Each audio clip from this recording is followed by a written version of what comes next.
Yo, peace everybody. MIKEY-ICE, I'm about to go live with Pepito, Cypher King from Australia. We're going to be talking about some B-boy history. First time having a conversation with this gentleman. It should be interesting. Glad everybody's watching. There we go, Pepito. Can you click the request to join video right there? And then me and you go live. It's a little icon that you see at the bottom.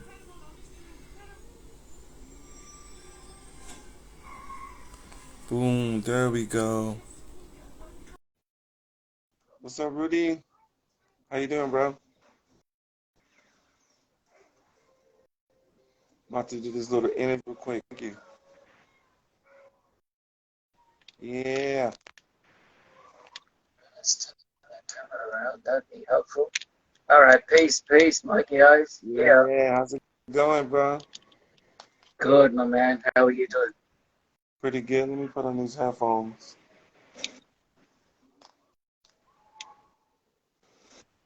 All right. I think I can hear you. All right. Cool, brother. So, yes, it's a pleasure to meet you. First of all, bro, I want to say welcome to my Instagram podcast. And I was just thinking about you. I was like, I wanted to know your history. So, can you introduce yourself and let everybody know who you are? All right, peace. My name is PEPITO, or as MIKEY-ICE says it correctly, PEPITO. And Okay. I'm a hip hopper first, involved in hip hop culture since 1996, and became a b-boy in 99 in Mm, Melbourne, Australia. And back then, as I'm sure you experienced, Mikey, the whole, breaking function was very different to what it's evolved to today. But I was part of that. I was part of a lot of graffiti action, a lot of writing. okay. So that's how I got involved in hip hop. And yeah, I'm about, in terms of breaking, I'm about 22, 23 years deep in the game, which makes me, in my eyes, a little bit of a beginner. Right. And what crews do you represent? I've represented many, many crews. I've represented Zulu Kings, Fred Sox, Immortal Shining Ones, which was my first crew in Melbourne. $7 crew, representing them. They're a worldwide crew based in Switzerland. Okay. Yeah, I'm part of many families. Okay, but yeah, I do remember that. I remember what they were called Red Sox. Fred, Fred Stokes, that's a crew from Melbourne. Yeah, Okay. And then when did you become Zulu? Because I've been Zulu since '94. yeah. I was in Zulu Kings for a short period of time. I'd say it probably started in 2003 when we Yeah, that was the first. early yeah, Zulu Kings. Yeah, I think, I don't know. I'd have to be corrected in this, but I think the Australian chapter with Fresh Socks through Alien Nest, meaning Hmm. Alien Nest and Africa Bambaataa in 2003, they came and did a whole Australian tour, and we met those brothers, and yeah, we became Zulu Kings in 2003, and then for me, it kind of stopped around 2006, 7, Okay. somewhere around that time. Yeah. Yeah. So where did you get the name Cypher King? I started hearing that a lot about you. When I would hear the name Pepito, they would be like Cypher King. And then when I really started looking at what you were doing, I seen a battle where you and Poe was exchanging rounds, and that's when you caught my attention. Yeah. Um, I think that term, the Cypher Killer term, was due to Wiggles, Mr. Wiggles, putting together a list. Do you remember?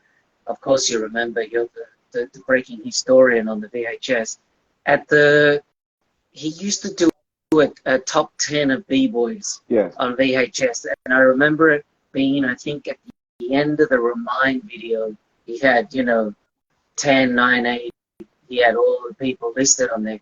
So I think his idea was to do this the first one was in 2016. He decided to rank B-boys who were just hitting the circles and doing damage in the ciphers. And around that time, I'd say I was going pretty hard with the call-outs, specifically the call-outs, not just rocking ciphers and, getting down hard, like really calling out and calling out my idea to call out my heroes, the legends and the teachers in my, in my journey. So in 2016, at the end of it, he ranked, the top players in the kind of cipher world, which I thought was really dope.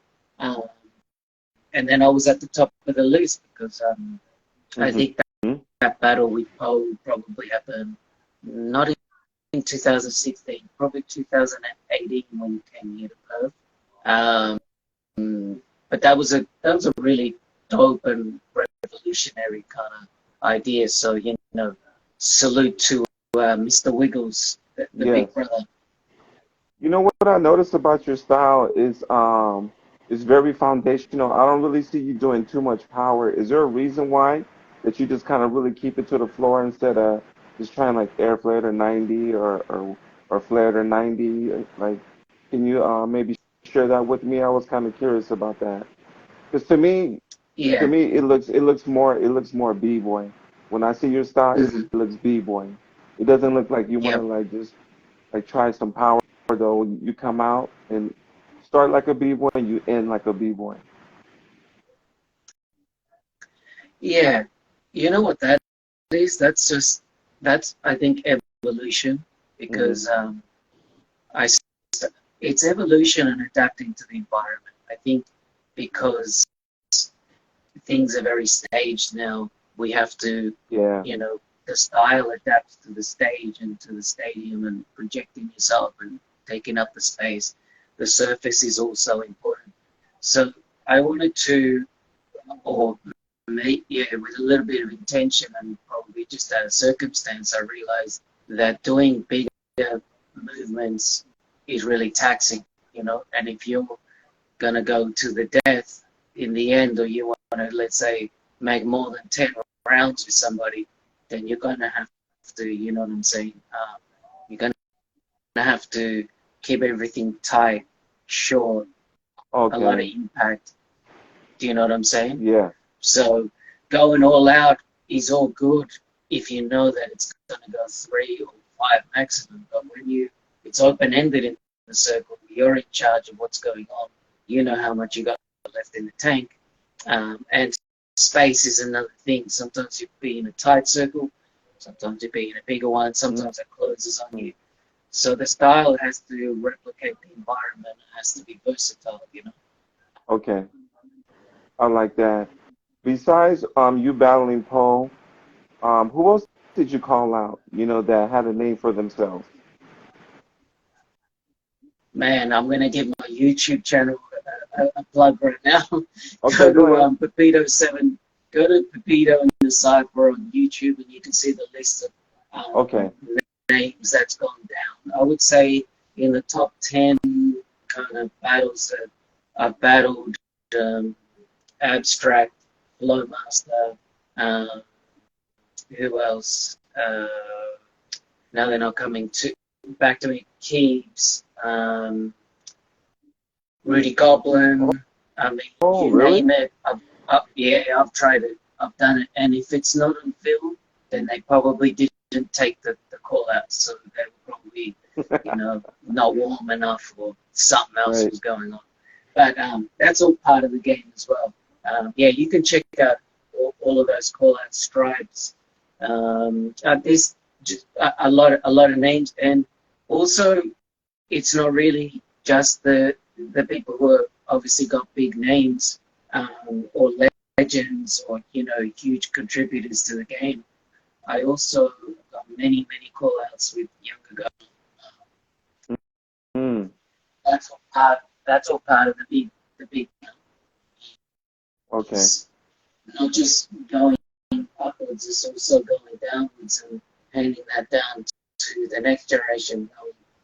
Showing Oh, I them that see. it's all right to do that, and there's no problem with doing that. You said somebody said I remember that battle with you in stripes. Yeah, yeah, yeah. That was uh, that was in Sydney in 2018. I think he came to Sydney for anniversary of crew in Sydney, and I was like, all right, cool. It was the end of the year. Things were settling down. The season was almost over, and I was like, you know what? I'm gonna just purchase my ticket. I'm gonna go out there, see what I can do, and Okay.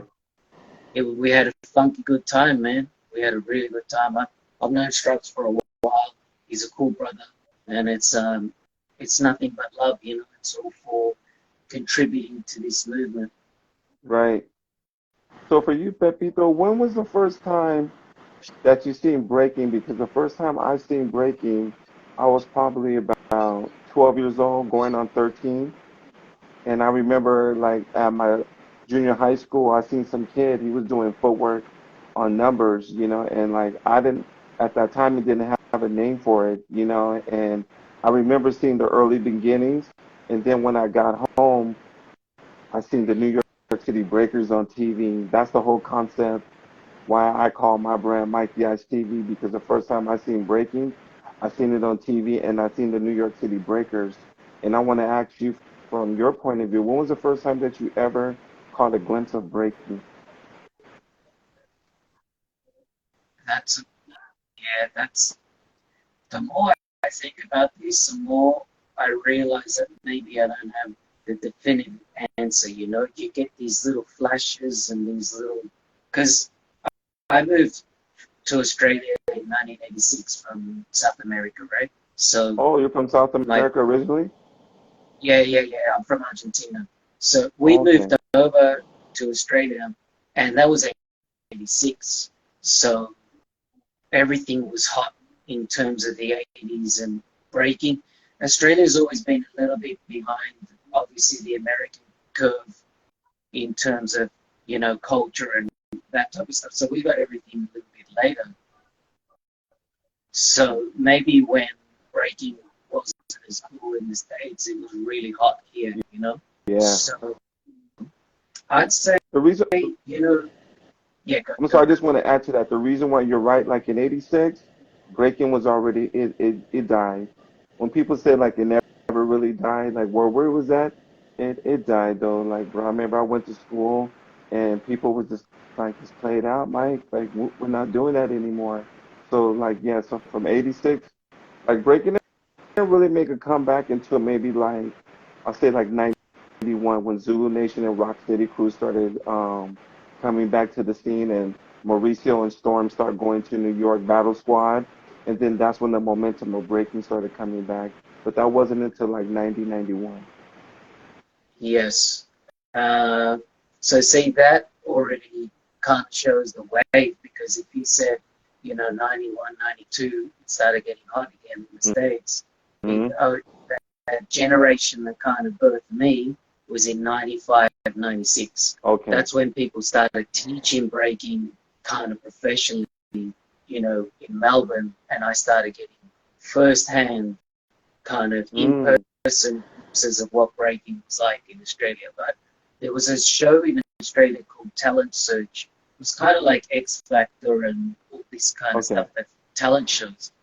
And they had the twins on there, the Rapid Fire B-Boy All-Stars from Queensland.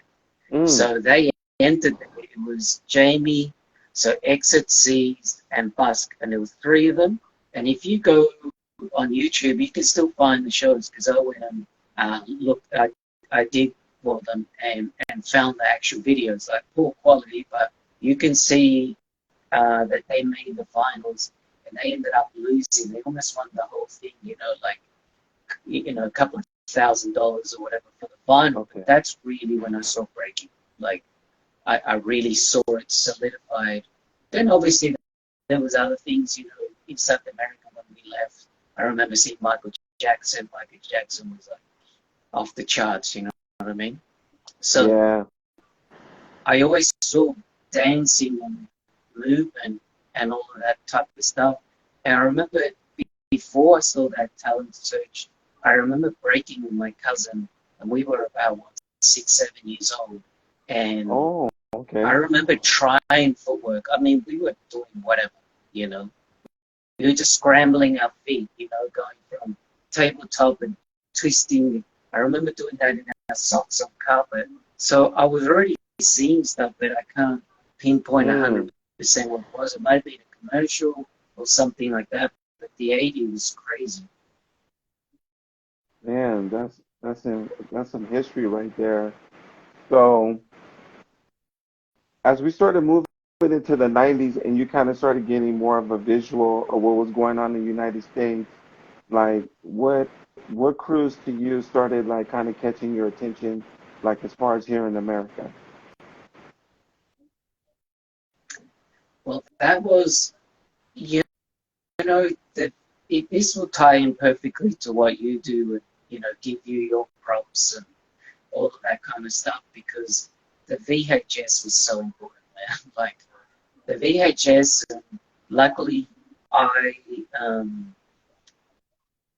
yeah, we I lived in Melbourne, which is a very multicultural city, and it attracts a lot of tourists, but it's not like Sydney. Sydney's kind of like, Mm.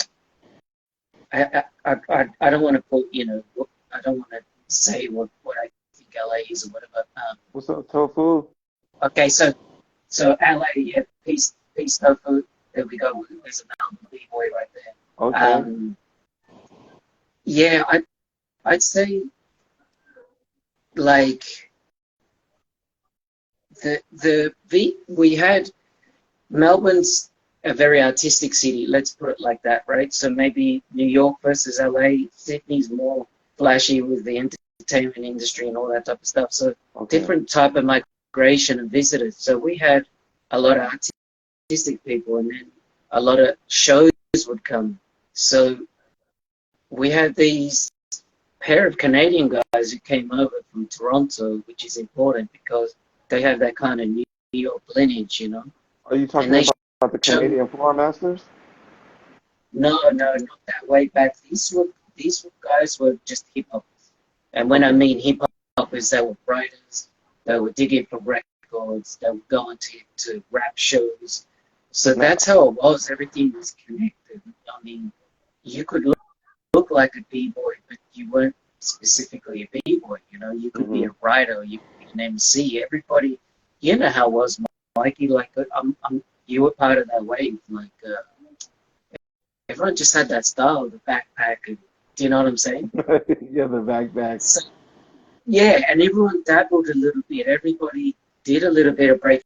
They might not be the best b-boy in the world, but they're already been. And these guys have been to b-boy summit. They've been to the States. They were Okay. crossing the border after that. So the first video I saw, I think, was Bag of Tricks. So I already knew about Gizmo and all those guys. And Okay. then they showed us the Flowmaster video. I Yeah. remember watching that and just being gobsmacked. Uh, and then obviously all the breakaways and the Seven Gems videos, all of that type of stuff. Um, so then when I started watching your videos on YouTube where you were transferring the footage, I was like, it just brought me back to that time. Oh, But I yeah. think I was probably already really educated on the cruise. I mean, Rocksteady, Dynamic Rockers, uh, Seven Gems, all of those type of crews I was already really familiar with, which was very rare here in Australia. Everyone was still looking at like the B-Boy All Stars, and uh, they kind of skipped all of the that kind of generation of the breakaway, the Mr. Wiggles tapes and stuff, and they went straight to freestyle sessions. So there was Oh, more of that yeah. LA kind of influence. Whereas we went straight to New York, you know, we wanted Okay. that. Mm. That makes sense. So I think that was a very important era, like the backpack, the baggy jeans, and the because um, breaking was just trying to find his identity, with fashion. So it was like the return of like the Kangos, the Pro Keds, the tracksuits. We by the time it got to maybe like I say like '93 when Lords of the Underground came out with the Chief Rocker video, and you seen Hmm. Quick Step and Crazy Legs. I think that's when like the fever started catching on. Like, okay, I noticed when I would go to the mall, like they started selling Pumas again because they didn't have Pumas, at the mall anymore because that was considered like something of the past. It wasn't a popular shoe, but I noticed like the old school started making a comeback, you know, and then Paris One started like talking more about like Rocksteady Crew and me and the guys, Remind, Poe, um, Ivan, and Quality, everybody from Star Elements crew. In Vietnam. We started practicing together, and before there was a Star Elements crew, we was all friends. Like nobody, there wasn't a name for the crew, you know. That's And what was interesting during crazy. that time, yeah, like Paul was living in Puerto Rico. He wasn't in the States yet, so But at that time, we were just all practicing with each other, and Ivan decided to call the crew. Like he came up with the name Star Elements. That's crazy, man. That's crazy. Yeah. You know, about a month ago, I went and rewatched the Flowmaster video, Oh and yeah. there's that footage, that early footage of Ivan, Flow, and Flowmaster battling Remind, and you can tell they had not been breaking very long. But compared to us, like total beginners, they were like light years ahead, you know? Oh But yeah. it's interesting to tap into something that's crazy about hip hop culture and the power of it and the wave that it gets you with. Because, you said that the Pumas weren't sold anymore. And that's almost a sign of not kind of neglect, and that's past, that's finished. But Yeah. in Australia, for us to get Pumas, like for us to get Cortez, was crazy, man. Like Was it? I used to go to this hip hop store in Melbourne called Obese Records, and someone had gone to the States and got a pair of Cortez, and I remember them being there, and I wanted them so bad. Yeah. I wanted them so bad because um, no one would have them. One, that's hip hop 101. You got to rock stuff that nobody has. But I remember used to see, I used to watch people on Cops. You remember the show Cops? I It used still to comes see on all, TV. yeah, yeah, yeah. I watched the reruns on YouTube, and Cops. I used to always watch how the Chicanos used to like Oh, dress, oh yeah, yeah. and the African Americans and all the street people, because I knew that was connected with hip hop. Something kind of drew me to it. So Hmm. you'd see the Dickies, you'd see the High Socks, you'd see the Cortez. And when I saw them at the store, I was like, man, how much are they? There was so much money. And I was going to buy Oh, them, but they were like 3 sizes too big. And I was like, oh man, I'll buy them anyways just to have them on my wall. But okay. Cortez were not sold in Australia, for me, my recollection, till about the mid 2000s, man. Like really, Hmm. really crazy. Something so simple, but so, for me, meant so much to me, being involved in Hmm. hip hop. Like crazy. Right. You know what's interesting about the Cortez though? I remember there was a battle, and this was like '93, and I seen Easy Rock, and I remember he had this outfit, and he had the Cortezes on. Easy Rock was the one of the main dudes. That was actually like his signature. That was his signature shoes. If you look at the old footage from the '90s, he was always wearing Cortezes though. Like, and I just remember like I wanted a pair of Cortez because I was like, if his feet can move that fast. then I want to Yeah, be able to move that fast. But the thing about that Pepito on the West Coast, um, those are affiliated to gangs. A lot of Latinos were wearing yeah, Cortezes and black yeah. people too. So if you wore those shoes on a normal day life, like people would come up to you and be like, hey, homeboy, like, where you from? Mm, And you look down at your shoes, you're just like, I'm a B-boy, but those shoes were gang related, bro. So it yeah, was a big issue in Los Angeles though, because if you wore the Cortezes, you was affiliated to like a gang, a black gang or a Mexican gang, because that was their trademark shoes. The B-boys wore Pumas, the gangsters wore Cortezes. And the yeah. Cortezes really became popular when NWA came out. Mm, Once right. NWA came out, those got labeled gangster shoes. That's why It's crazy, isn't it? I was kind of shocked that Easy Rock was wearing it too. You know, it's like I was like, does he know what kind of shoes he's wearing? Because well, those are they call them gangster shoes, but they were just running shoes. You know. It's kind of like, I guess, on the East Coast with the Air Force Ones, right? And Mm-hmm. The Air Force One is, the white Air Force One, the all black Air Force One. It has a significance, like when guys started going to the States, and when I first went to LA in 2004, and I Okay. just saw a video of yours that you posted about Freestyle Session 8, about the Rocksteady and Abbey Chorus. I Oh was yeah. on the side there. Actually, whoever recorded, I was Oh, behind. oh, So okay. there's a little bit of history about that footage. Yeah, I started to see how ingrained the street culture is, to hip hop, because hip hop sometimes is sold, and obviously we want it to be a really positive experience for young people and that type Mm-hmm. of stuff.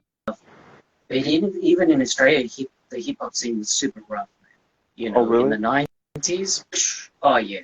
I mean, obviously without guns and that type of stuff, the violence that goes on in the States. But still, it was the same roughneck kind of, graffiti writers turning up to rap events and fights and rap events and all that type of stuff. So Mm-hmm. um, in the States, when I saw it, I really understood, and I started seeing people with tattoos and how people walked, and Oh I yeah. think that's such a important thing to really understand about the whole function of hip hop.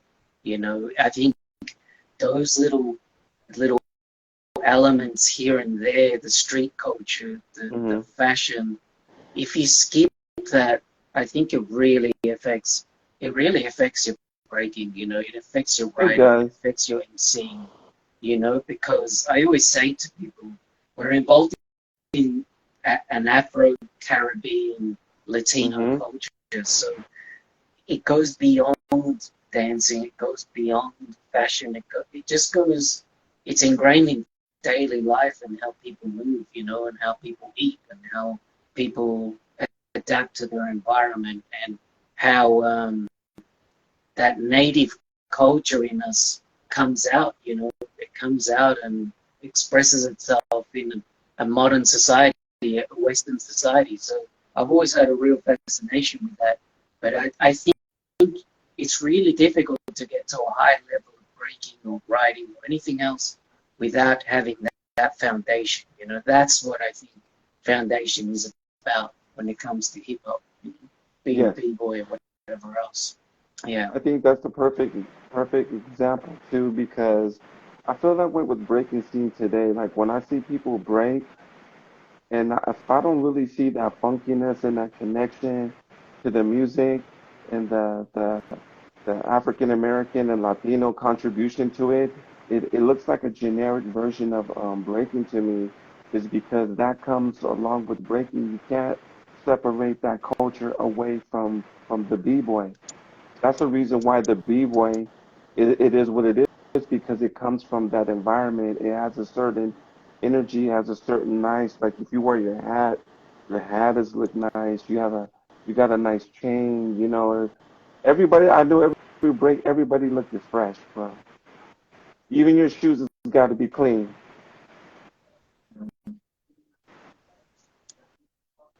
That doesn't. that doesn't even have to be even mentioned. You know, I know off camera your shoes are done tight. You know what I mean? The laces are crispy. Like, do you know what I'm saying? It's something that's just kind of ingrained in you. Hmm. But you know, when I've met people from certain parts of the world, especially South America, Central America, uh, you my partner's South African, seeing her family and how the men dress and how the women present themselves, it Okay.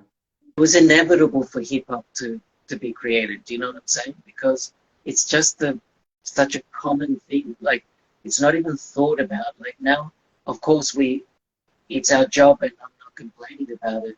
But Hmm. the importance of fashion and carrying that tradition is so important. And then instilling your values in your culture. You don't have to be Latino. You don't have to be. I mean, look at Right. me. I'm from Australia. I'm from the other side of the world, but I do have that in me. Do you know what I'm saying? Hmm. So it does make a difference. But culture and behavior is energy. So you can, Yeah. you can adopt anything that you like to adopt and feel part of it. Do you know what I mean? I don't think, uh, obviously, yes, paying respects, you have to. I understood very early on that I had to understand Ebonics. I had to understand Okay. the lyrics. I had to understand everything that I was involved in, because in any other type of profession, career path, you're going to have to understand that if you're making knives, you're going to have to probably go to Japan, or probably go to Europe. If you're involved in computers, you're going to have to go and see the first people who did this and where they were from and why they.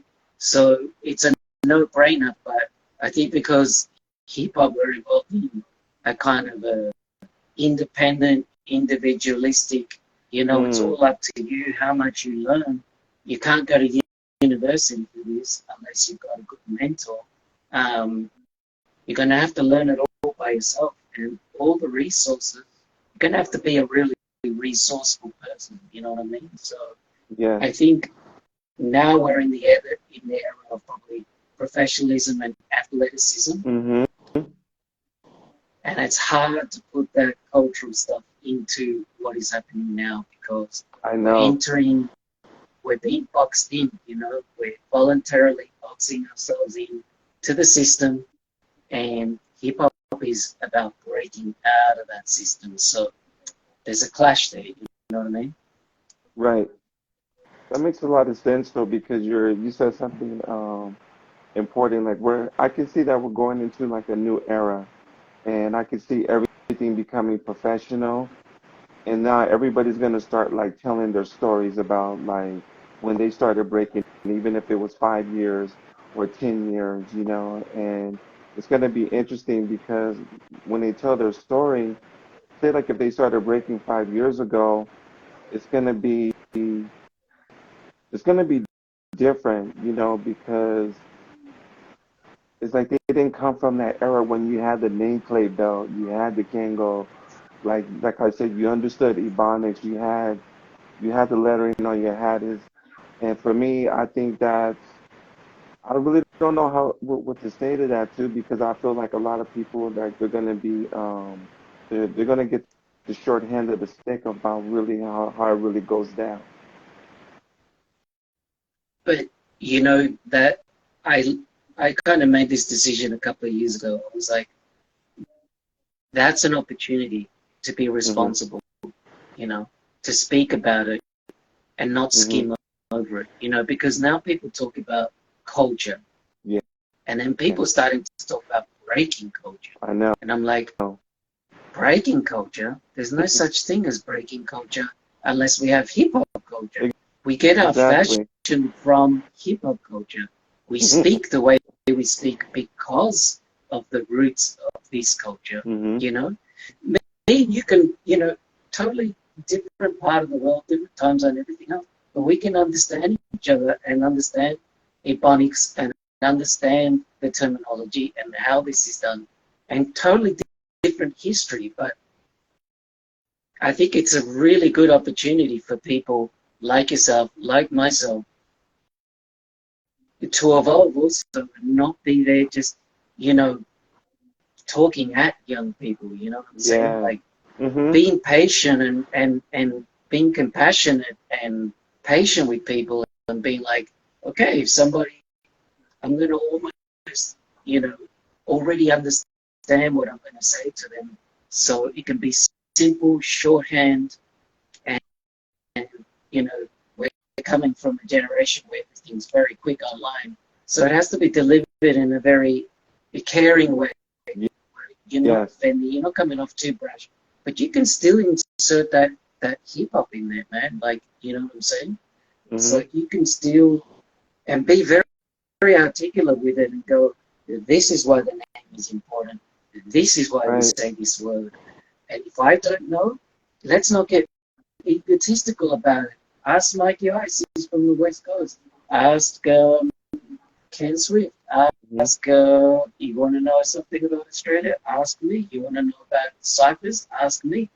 It doesn't matter. Now we have access. That's the beauty of the situation we're in. The thing that I think that's going to happen is all the eyes are going to go, obviously, to the Olympics or the sporting realm. That's cool, man. That's great. I'm all for that. Right. Just know that that scene is outnumbered by millions around the world Oh, because oh I'm yeah. personally in contact with those people who message me and want to know more and learn from me. And I'm just one person. But in the underground never dies. You know what I mean? It's almost like the rap scene right now. Like people say, oh, the golden era is over, which is to me, it's bullshit. I think like there's another renaissance. If your ear is really to the streets right now, and you're really listening to rap right now, man, it's like it's a gold mine for young MCs and young rappers in the Oh, States. You oh must not yeah. be digging enough. Do you know what I'm saying? Because I listen to that. I don't have enough time in the day to listen to how many dope people coming out of the States, Europe. You just have to dig. You know, that's the element that is missing in hip hop constantly. We are very uneducated in terms of getting in there and digging through those records and looking up the history and knowing what's going on right now and what's relevant right now. Because Okay. right now it's really popping off. Hip hop is really popping off right now. If you understand, it's a very exciting time. I'm very excited. Yeah. Me too. I'm excited about the future too. That's the reason why I do these interviews on a consistent basis because I'm just keeping the momentum because like how you said, I'm doing it in a caring way. I'm not trying to force it on you and I'm not on the internet like, man, nobody understands. You know, these new kids are not doing it right. It's like I've never been that way. I'm gonna show you something. I'm gonna show you the golden era and I want you to make an opinion about it. And a lot of people that see that they're just like, that's the dopest shit ever, though, bro. It don't even look like what we do today. Like, that's the true Mm-hmm. school. Like, that's the true school. And these are young Yep. people telling me. There's a guy, he walked up to me, he seen me at practice. He was like, Mike, guys, he's like, what you're doing on Instagram? He's a young guy, too, maybe about like 19, 20. He told me, he's like, it's the dopest shit ever, though, bro. And he's like, every day I learn something from you. Every day I learn something from you. And I said, that's the mission. I want you to learn something from me every day. You know, because I know a lot of That's people the love breaking. A lot of people's focused on breaking, but it's like fall in love with hip hop first. Fall in love with hip hop first. or Breaking you and hip know, hop. you, totally agree. But you know, we all have our different starting points. We can't expect somebody, a young person, to start as a writer and I do know. this. And man, nobody is us. You know, I'm not you, you're not me. But really, in the truth, the scope of things, we're all the same. We're all sharing that energy and that love. Hmm. That's all it comes down to. You know what I mean? So ego and bitterness, all that type of stuff isn't old. You know, luckily people are starting to evolve and move away from that. Do you know what I I mean? noticed that. I've been noticing that too. Yeah, because if you talk to young people right now, you know, they're really cool, man. They're really cool. You know, Yeah. at least if you go to a jam, you're not gonna get into a fight, or you're not gonna Hmm. your bag won't be stolen. Do you know what I mean? Or someone's not gonna come up to you and provoke you. Or, in the Hmm. 90s, it was hard. Even a freestyle session, you'd go and there was some roughnecks there. There was some Oh yeah. shameless stuff going on. A lot of the guys from the 90s, to be honest with you, Pepito, like they came from broken homes where there was a lot of trauma, a lot of alcohol addiction, a lot of drug abuse, but they masked it real good, with the Puma outfit, in their head, and then, but inside they were broken people. They were coming from like where like if they didn't win the contest though, like they didn't have no money for rent. So they brought a lot of that machoism into like breaking, like I'm the baddest. But inside they were hurting, you know. And hip hop comes from a broken background, even on the West Coast, like New York. It comes from the ghettos. When I first seen breaking, I seen it in the ghettos. I didn't see it in the suburbs, Hmm. you know. And a lot of Yep. people that was breaking though, they were people that were they were struggling. They were struggling mentally Yep. and struggling financially. But the Yep. skills is what allowed them to be superstars. Exactly. Hmm.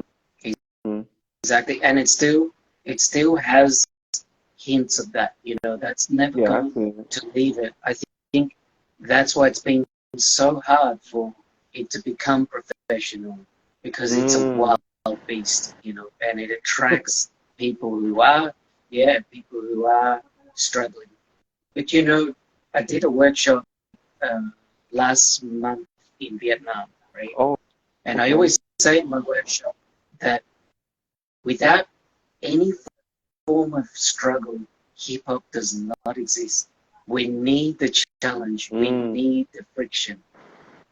That's why when you see it and you see it on the stage, uh, or next year we will see, it's almost too clean for us. It's like it has that struggle of physicality in the contest. But when you're in a circle, you see a cipher, you see somebody with their name, or somebody call out a legend. Right. It has a big impact on you, because there's no governance. You know what I'm saying? We govern ourselves, and we move how we want to. There's no time limit. There's no, and sometimes people comment on my videos and they don't kind of understand what I'm trying to do here. And that's okay, because there's that generational knowledge gap. But they're like, you shouldn't be calling out a judge, and you shouldn't be doing this. And man, I do whatever I want to do, because this is hip hop, man. As long as I'm respectful, I have Hmm. a good intention in my heart. It might not look like that on the surface. It's fine to have some friction with somebody, as long as it doesn't escalate. It's Right. good to have that friction and that energy that we can both build up. That struggle, and then release it somewhere. That's why the golden era was the golden era in rap and DJing.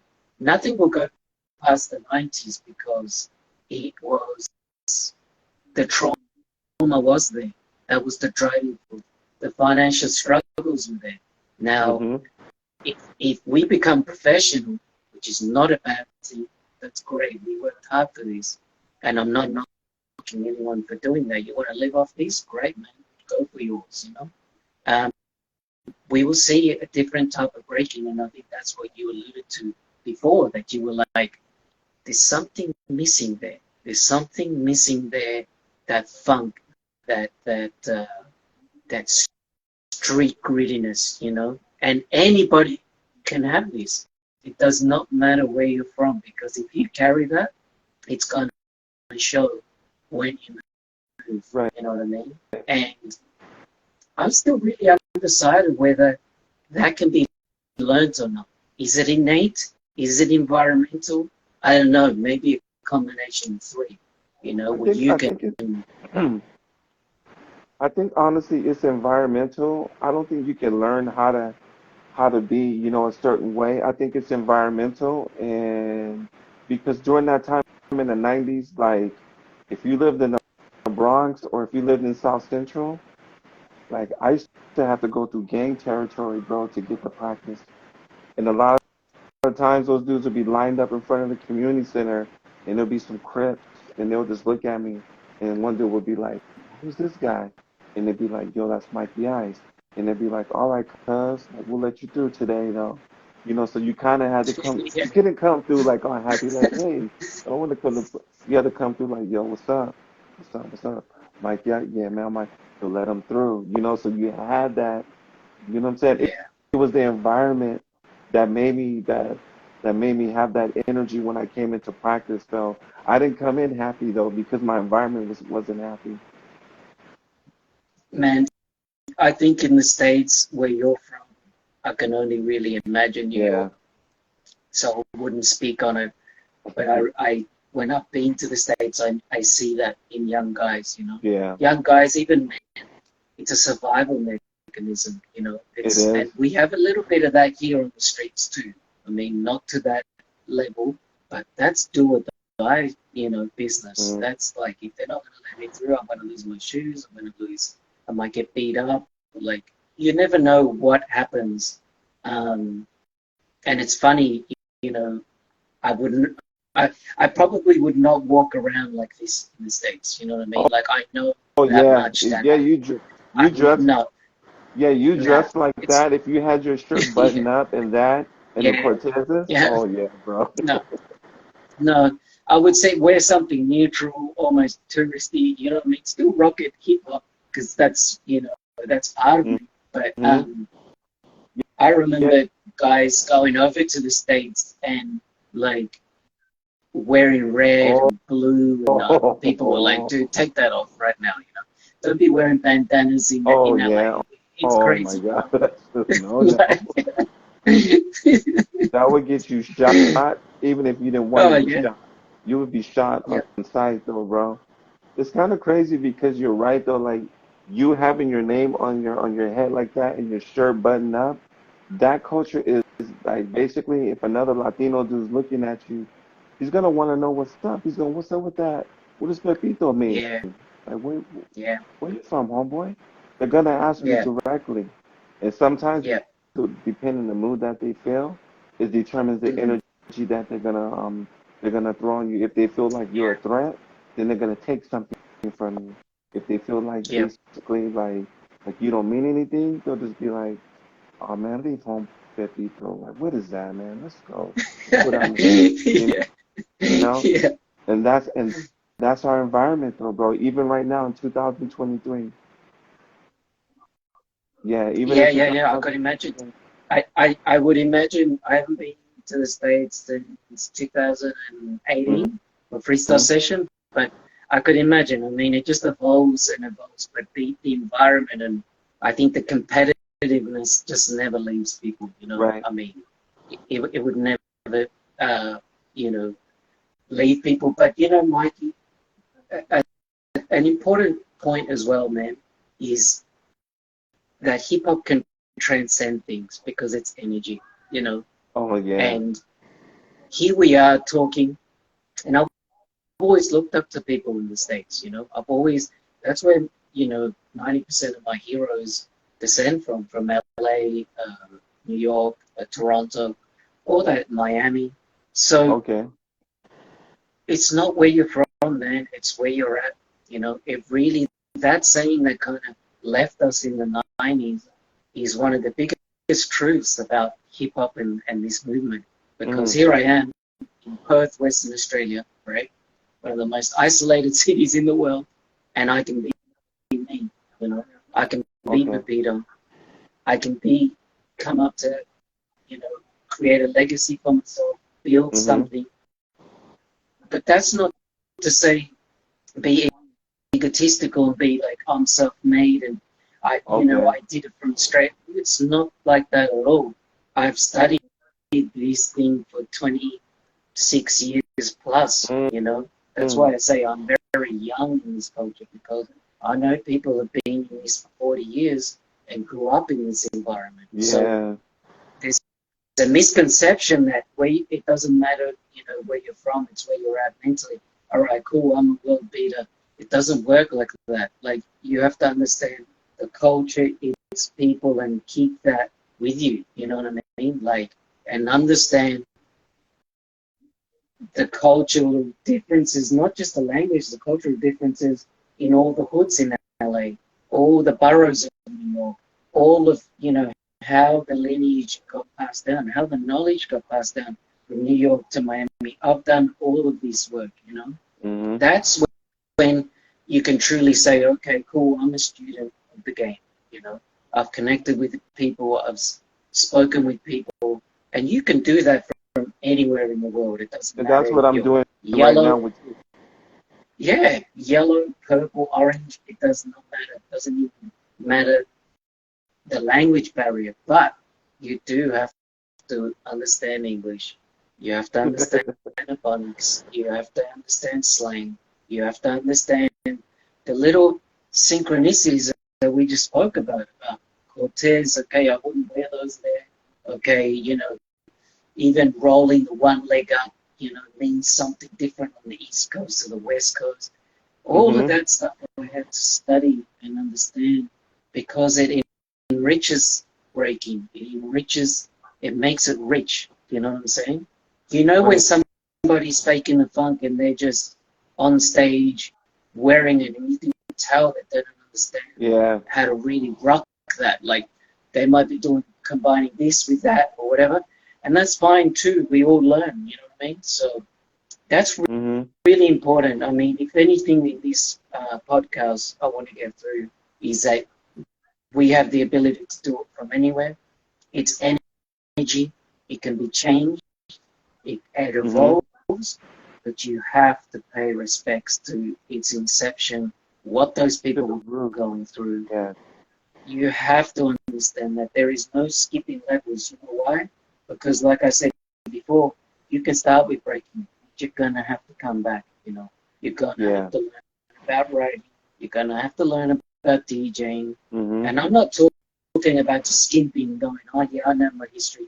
Cool Herc and Bambata, and man, that's just the top of the iceberg. Mm. Like the tip. You have to go all the way down, and this takes many decades to become proficient at. You know what I mean? Mm-hmm. To me, that's professional. What you said Yeah. without skipping. To me, that's professional. When people say, "Oh, I'm a professional b-boy," I'm thinking like, "Are you really professional?" Because that's professional. To me, like how you said, to have knowledge in DJing, graffiti, breaking, beatboxing, and entrepreneurship. To me, that's a professional b-boy. Entrepreneurship.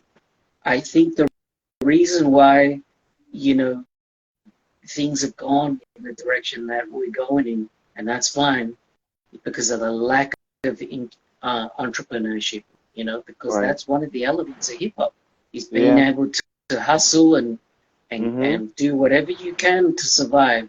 That's I what don't Mr. know, selling Whitney things on said. the streets or having an online business or Mm-hmm. getting into crypto, whatever it is. Yeah. I've got some really good friends who are really great examples of this in this new era of being, having your hands in different pots and being able to maneuver those pots and still uh, contribute to hip hop. I think there's a Yeah. So misconception that it's either, for a b-boy you're going to go to the Olympics or there's nothing else. Man, there's so much you can actually do. You know right. what I'm saying? And if you have to fund yourself like I do, all of my trips are paid for myself. Okay. Um, that has to be it. If you're spending Yeah. hundreds of thousands of dollars, that's called sacrifice. That's called struggle. That's called, when it hurts my pocket, is that as important as it was before, when I was being flown around or whatever else was going Mm. on. 10 years ago, it was all about being flown around before the I pandemic. remember Oh, I'm a that. judge. I'm this and that. Look, Mm-hmm. check it out. You got my live, this and that. Yeah, but I think it was shameful for people to, admit that they were paying for their own flights. But hey, man, I paid for a lot of flights. I paid for a lot of hotels. staying in people's cribs, people helping me out, you know, with 20 people staying on the floor, so I could Mm. get that corner, I could get that battle, I could just have a smidget of a glimpse to be able to be in the same circle as that person, so I've got the opportunity to Right. have that you know, that exchange of energy with that person and carry that with me, you know. That's the big reason I do what I do, is just to Mm-hmm. grab a smidget of that energy, take it with me and become part of my style, and then I can hand it to somebody else, you know. There's no you're here and I'm here and this is hip hop, man. I mean, I see you, you see me, man, it's got to be on, you know what I mean? Mm-hmm. This isn't politics, man. This is like everyone's even playing field out here, you know.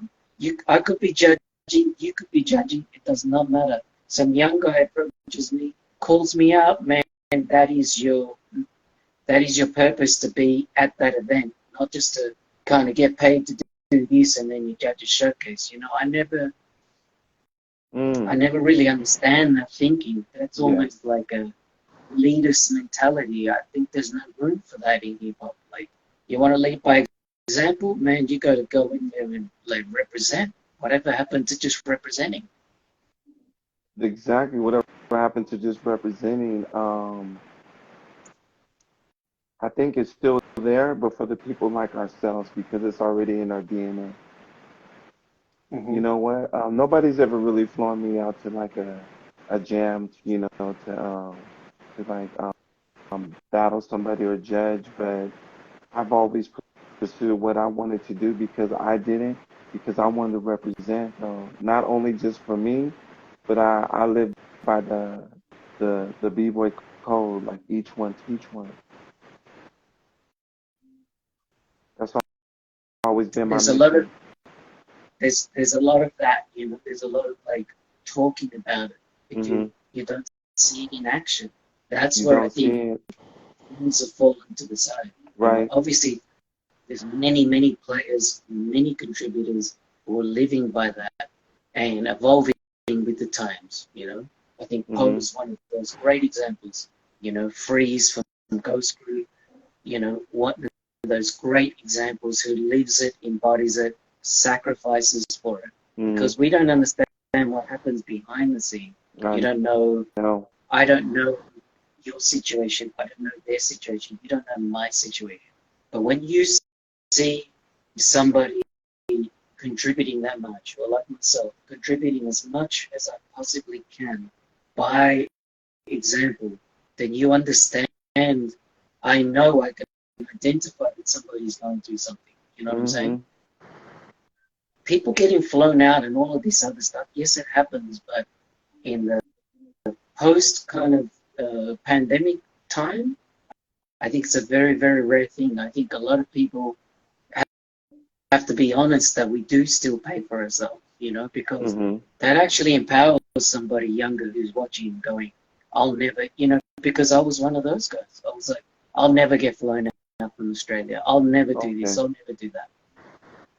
Then when I started getting onto it and hearing private conversations or hanging out with people, I was like, oh, this is how these guys are hassling it. I was like, but there's nothing wrong with buying a ticket. I'm still going to go for mine, you know? And Hmm. with what I do, not guaranteed a battle, not guaranteed, you know, definitely being guaranteed somebody turning you down or kind of being scared to get in the circle and represent. Man, you're spending thousands for like, you're taking huge risk, you know, going out to jams, knew somebody was out there, they denied it, they made some excuses, and I was like, all right, cool. I'm just going to have to do something else because I just spent like $3,000 on this trip. That's what hip hop's about, risk taking, you know. I think we've Yes. gotten a little bit too comfortable for ourselves. We want everything Hmm. paid for. We want Yeah. everything, you know, curated, and I got to be there at 8 o'clock. Whatever happened to the fun in risk taking and being like, you know, hey, what's going on? I'm going to be there on Sunday. Maybe I won't turn up on Saturday. Hey, Hmm. let's just be open to things. That's what people are missing dancing, but they don't understand that they have the risk. You know what I'm saying? Yeah, Just Rock. What's going on, bro? It's just rock, peace, peace. Yeah, so Yeah, the risk taking is a massive thing too. You know, these are kind of the pillars that we have to lead by example, and you've got to pay through the pocket. I noticed that people are all good with knowledge and each one teach one and cipher killer and this and that. But until it hits your pocket, until it hurts you financially, then we really find out who's dedicated to this art form. You know what I mean? And that's cool. I understand people have families, priorities, personal stuff going on. No one's yeah, native. You know what I mean? No one's untouchable. But if you I really know. love this thing, you'll be here for 30, 40, 50 until you're not breathing anymore. You know what I mean? Yeah, I can really see that breaking is an art is a true art form. I can really see it because it's getting to that level where it's gonna be really respected as like a legitimate art form. Once it gets solidified as being like a sport, it's gonna be looked at as an art though too, like a straight up art because of the longevity and all the people that paved the way. There's so many generations. There's people that died for it to get to this level. Oh, yeah. And you have every nationality: Italian, Peruvian, Mexican, Jewish, Argentinian. Like that's an art form, bro. That's a pure art form, and it's done at a high level too. It's not done like at a low level. It's like at an extremely high level. It's like that's just straight up art, and the way that people do like all these new transitions. I see like another trend. Everybody's figuring out different ways how to spin and transition into the things and different footwork patterns that I've never seen. And I've seen a lot. I've seen a lot, bro. But I'm seeing the new transition. I'm like, oh my God, it's kind of like when it went from VHS to DVD. That's what I'm seeing with breaking, you know, because you have the B girls too, and the B girls their levels is way up though too. So it's like now some of the girls are better than the guys. There's never been a point. There's never been a time in history where the girls were actually on the same level as the guys. There's never been a time. But now is now. You know, I've never seen girls do air tracks to head spins to like 90s and little kids in Rush. I think some kid in I think he did the 90 record though. I think he did like you see the guy, the little kid that did the 1990 Yeah, record? yeah, yeah. I think it's Russian That kid. that Yeah, used to be Stico's record. Stico, remember? From Italy. yeah, Remember? yeah, yeah. Yeah, like I Chico, think of at one course. time, Chico, the little kid Yeah. passed him. Oh, like light years. But that's the beauty of what we do. Once you think there is a limit that someone, you know, just out of the love for the art form, just finds another way to do it. You know, finds another. The other kind of big thing I think also is that I think now kids are starting younger. You know, I don't know. Oh, I way know there younger. used to be, yeah, there used to be, the kids that would come up, El Nino, Ruin, Hmm. all of these, people who started as children. But now it seems like most kids start that way. You know what I mean? Like Little it's Tara, not you like know who kind of a, Tara is? You know who Tara yeah, of is course. from? Yes, She yes, told yes, of me course. she knew how to spin on her head when she was one. Yeah, I was living in the UK for a while, and I remember seeing her as a toddler, man. She would have been under 5 years of age. And I Yeah. remember going to an event and I just saw her and it was so strange to see a toddler moving that way because I teach young kids, I work with kids of really early primary levels. So we're talking about 6, 7, 8, in Hmm. schools. And I'm teaching them basic balancing, isometrics, physical movement along with music, and it's really strange to watch somebody move like that, at that age, because I Right. have all sorts of range of children that I work with, and they're struggling just to stand on one foot. And this Mm-hmm. kid, I remember seeing her doing halos, like doing 2 halos in a row, and I was like, man, at that age. And then I saw her get up, and I was like, that's a baby, It And the was thing about insane. her though, too, she knew about music. Of Knew about course, music when of she course. was young. Way before Yeah, most people start figuring out music when they become a teenager. At a baby, she knew yeah. about musicality. But it's her background too. Yeah. It's her background too. I think, like you said, of course you can learn about this stuff, but I think her father was breaking before, so I mean that's already in the bloodline. You know what I mean? Like, and the background I think says a lot for because I see it here in Australia with Aboriginal Indigenous kids. They just have that sense of rhythm, and they have that physical intelligence, because there Mm. is such a thing of physical intelligence where they're able to, pick up a rock and throw it and pinpoint something and be able to run and jump and flip and things that most kids, especially in this generation now, are just, couch potatoes on their phone. You just see it. I see it in Indigenous kids all the time where they are just, they're gifted, that comes from the one above. It comes down to them. And I think African kids and Latino Oh yeah. kids and all native kind of people have that in them, where we haven't lost touch with the basics of life, the movement. And I think that's got to do with socioeconomic, uh, situations that we're put under. You don't have much. What are you going to do? You're going to use your body to entertain yourself or put some music on. That's what I think the roots of hip hop are, because you can kind of look at other things that have influenced breaking, and they come from the same lineage, martial arts. Um, and, martial arts are from Asia. So Hmm. it's not where you're from, it's where you're at, man. It all goes full circle, you know. So Pepito, you said that you looked up to the America, United States. Like, who were some of the people that you looked up to here in the States? I looked at I look at all the masters. Okay. It must be something in me that when I started this thing, I just wanted to be good. I'm not even just good. I wanted to be like those guys. So I would say, without going into a top 10 list, I would say Kenny, obviously. I would say Maurizio. I would say K-Mel.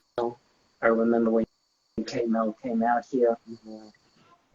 Um, Well, Maurizio's European, so I'm going to go worldwide here. But Okay. these people obviously had an impact on the US too, because like I said, it all goes full circle. It went dormant in the US, and it took the Europeans to bring it back. They brought Hmm. back the golden age. So Maurizio, who else? I mean, I love Wiggles.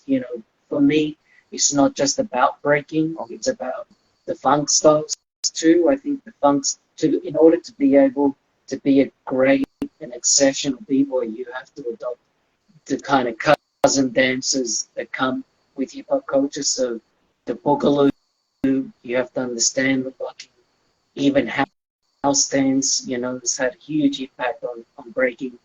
So it goes beyond it goes beyond breaking. Yeah, I would say Kenny, Maurizio, all the seven gents remind on the West Coast. Oh, one on the West Coast. Gizmo from Bad Tricks. When I saw him, I mean, he was on another level. I mean, and shout out to the Canadians, because they put in work, man. I think Mm. they brought another kind of golden era to it. The guys Niggas, in Miami, niggas, Lego, Migas, Biggie.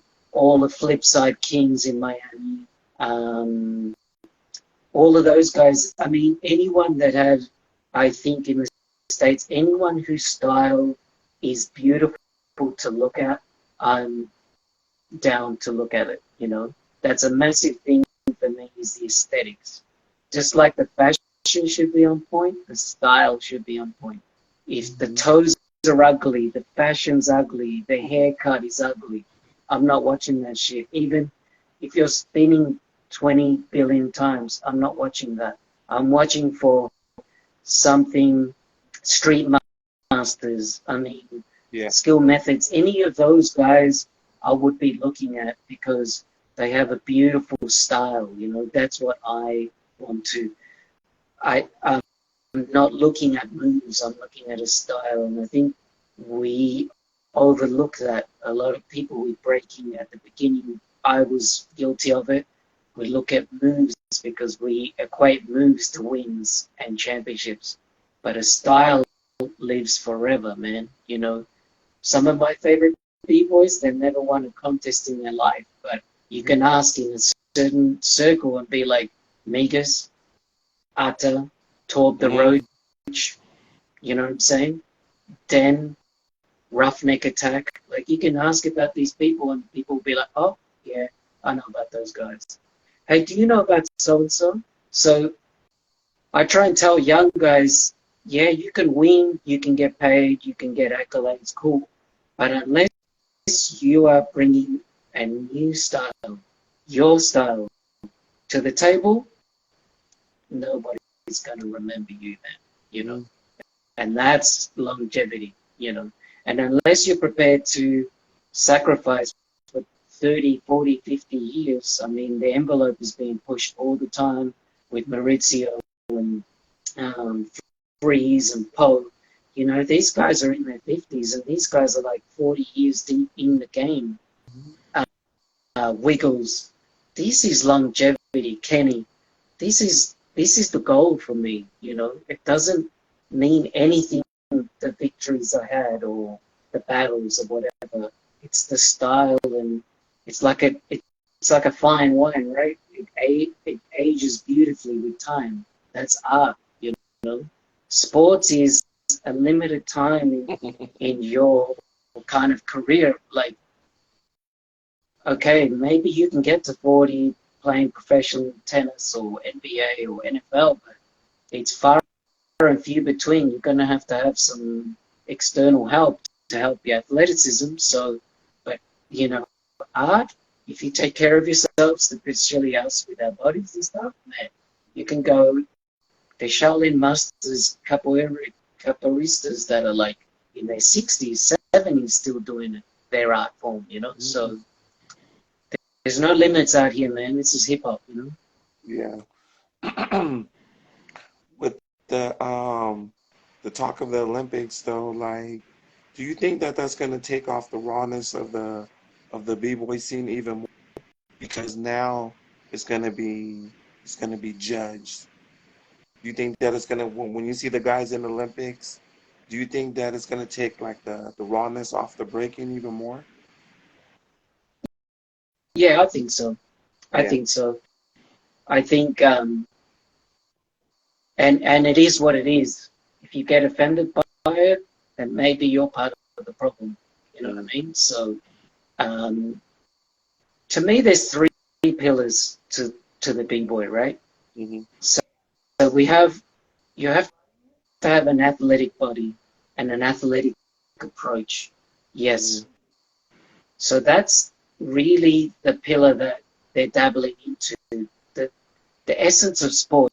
You can't tell me that there's no element or essence of sport in breaking because there is. So that's what they're trying to expand and sell. And they've always tried to because that is the only marketable thing that people can get onto. Also the fashion, and they've tried to sell the culture too, right? Mm-hmm. But also you have, you know, the spirit of the warrior, and that can be part of the competition too. But having the spirit of the warrior is going through all of the challenges, not just in competition, Mm-hmm. but also in your daily life and being able to make your art form a reality because that transforms kind of like a chemical change and alchemy in your body where you're able to express that.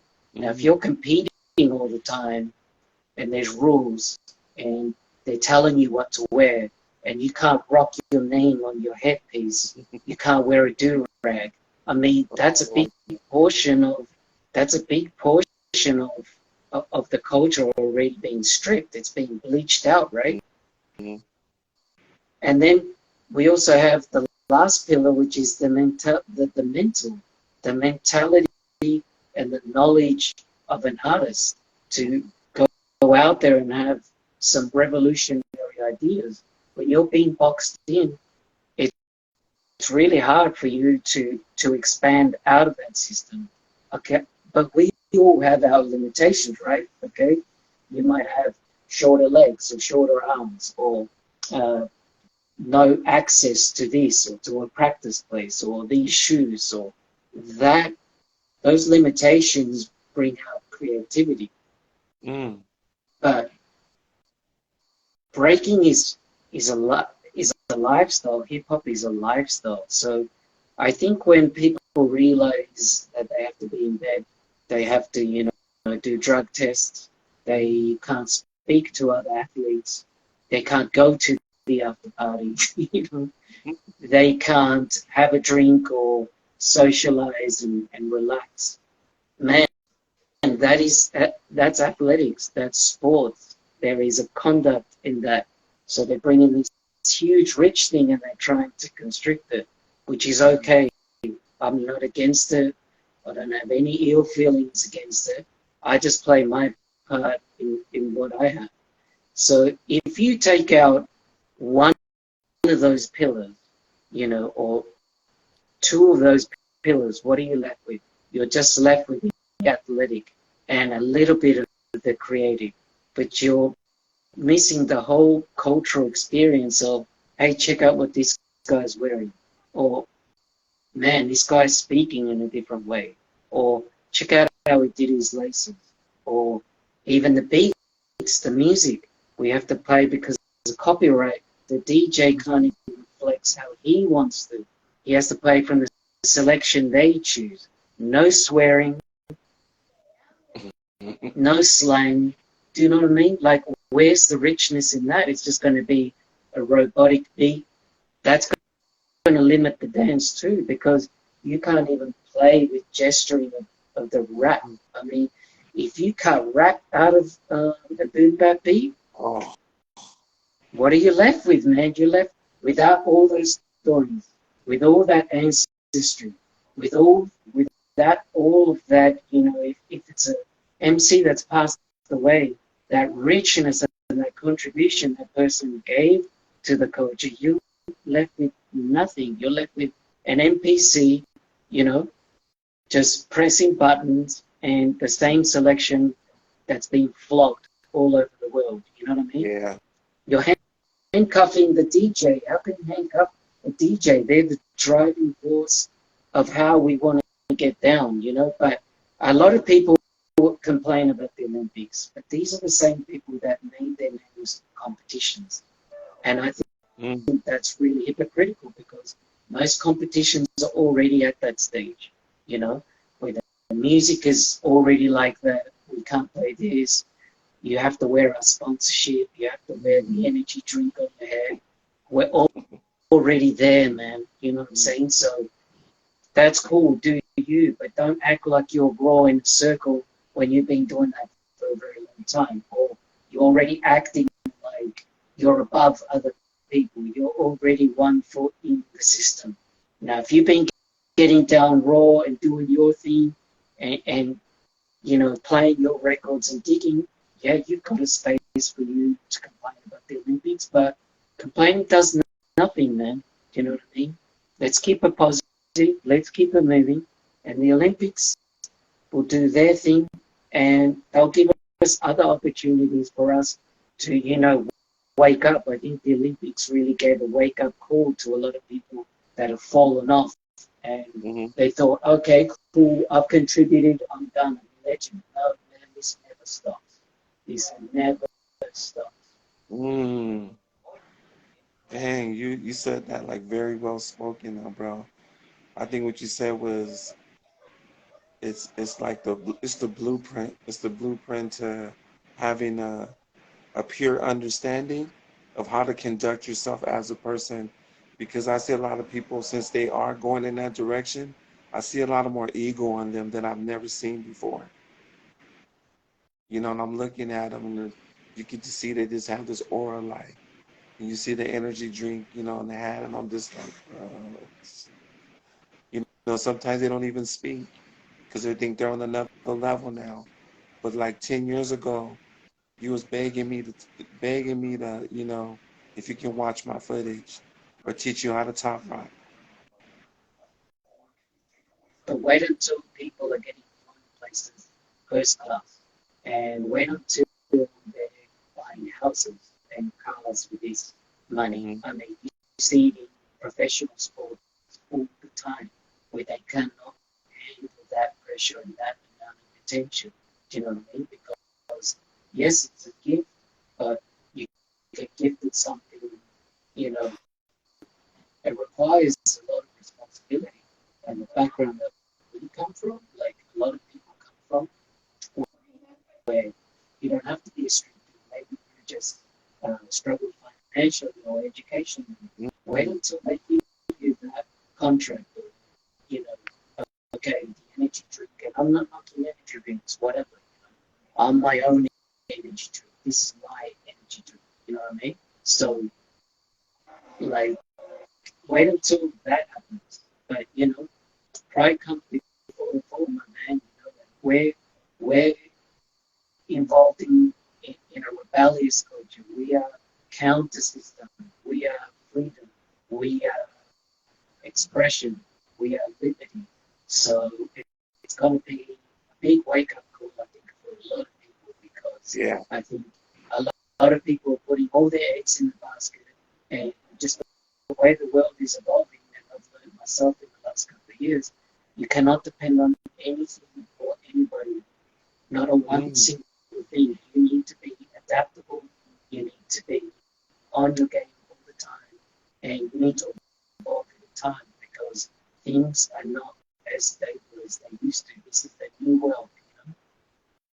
Hmm. Man, So that's pretty deep, Pepito. Since I have you in here, is there anything that you might want to ask me? Because sometimes people might have like something that they're just like, damn, I'm kind of curious to know, like, you know, like I want to know something though. Is there anything on your mind that you might want to ask me about, like, maybe my so journey? what year did what year did you start uploading? Because um, I became aware of you um, when you started uploading the videos to YouTube, and those tapes were really lost for me because I used to see them at people's houses. Then later on, I had the opportunity to buy the VHSs, but you know, no DVDs. But then Hmm. the DVDs suddenly disappeared, and you couldn't watch DVDs. I mean, you can, but what year did you start on the whole YouTube thing and putting those videos online? Because I can't even really even remember. It was like I think, mid 2000s. yeah, when honestly, this is how it went down. So I'm at home. I got all my tapes, you know, like looking at them, and I'm just like, damn, I got all this footage. And then I started going on B-Boy World, you know, and I started seeing everybody putting up their trailer, you know, Machine's new trailer, Punisher new trailer, um, Seiko's new trailer, and I'm thinking like, that's dope. But I'm thinking about what about if I put my footage on that website? But I didn't know how to do it, so I said, how would you do it? But then I said, you know what? Maybe if I get my camera and record off the TV and put it on YouTube, and then I can take Yeah, that footage and put it on B-Boy World. And that yeah. was like 2005. Mm-hmm. So in 2005, I didn't know how to upload anything though because we just didn't have the technology. I didn't have the technology to put that up, but I had all the tapes. because I've been Mm-hmm. collecting tapes. I started collecting tapes, serious, I'll say like 1991. Mm-hmm. 1991, I was collecting tapes, serious. I had all the Street Masters, all the Pro-Ams, all the B-Boy Summits, all the Style Elements underground practice footage. I was recording them, but I just kept the tapes for my personal use. So that was actually your footage. Yeah. That's crazy. Now, back then, another question. Back then, what was this is what intrigues me about people and the origins of things. What, like, what was your thinking back then? Like, I just want to get this because I want to watch it and I want to appreciate it. Or did you have something in your head to go, you know what, maybe this is important for future generations? I mean, it's hard to have that hindsight. Most of the time we don't know what we're doing. We're just in the moment. But I know people that have that hindsight sometimes because I think in hip hop, yourself, I know Korean rock does a lot of things too.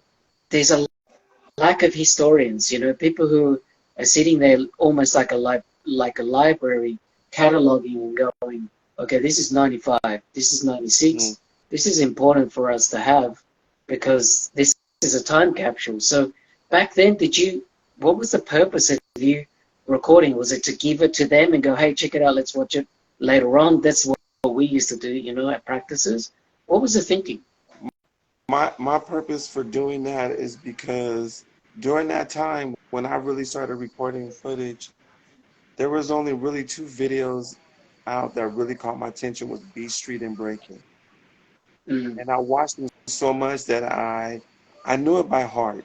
And I'm thinking like I wanted to see more. I wanted to see more than just I seen B Street like day and night. I was watching, I probably yeah, watched it at least 100 times. Yo, all your homeboys are biters. I knew all the yeah, words, yeah, but I was yep. like, and so when I started seeing people like Span, I was like, oh shit, like they're doing what they're doing on B Street, but they're from Miami. Oh, Mm, I wanna I wanna see what the Miami stuff is like. So I started documenting Miami, and then I heard that they were breaking in Germany, Battle of the Year, mhm, like flying steps. I was like, oh shit, I've never seen people in Europe battle. So what I would do is that I wanted to record this footage, but let me speak about United States footage. I wanted to record this footage and I wanted to present it in the future. I knew that at this time that it was going to mean something and I wanted to make sure that it's respected. I wanted it to be respected. So I figure if I can document it and I can show how it was in the beginning to where it's at right now, I knew that somewhere in the future that it was going to be respected in a museum where people can say, this is the evolution. This is the evolution. And this is the guy that filmed the evolution. And I wanted to have that because I remember I did an interview with Ramon and we're sitting in the garage and it said, and I put the date. It said 1996.